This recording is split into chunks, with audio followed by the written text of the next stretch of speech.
This is exactly how to set disappearing messages on WhatsApp. So if you want your WhatsApp messages to disappear automatically once you exit the chat or after a particular period of time, then these are the steps you need to take. So if at the end of this you found this offer informative, please don't forget to like and then subscribe. All you need to do is go ahead and open your WhatsApp. Go to your WhatsApp settings. It doesn't count whether you're using Android or you're using iPhone. Just go to your WhatsApp settings. Scroll down and click on privacy. Under privacy, scroll down, then you should see disappearing messages under contact. Tap default message timer. Click on it. Then go ahead and select your message timer. You can choose between 24 hours and 90 days. So once you selected your default timer, go ahead and click on apply this timer to existing chat.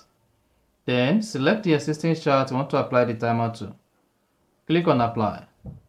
And then you are good. No? Now, if you go to any chat on your WhatsApp, you should see the disappearing messages turned on like that. So after the selected time, your WhatsApp will automatically delete any message from the chat. That's basically how to turn on or set disappearing messages on WhatsApp. If you found this offer informative, please don't forget to like and then subscribe.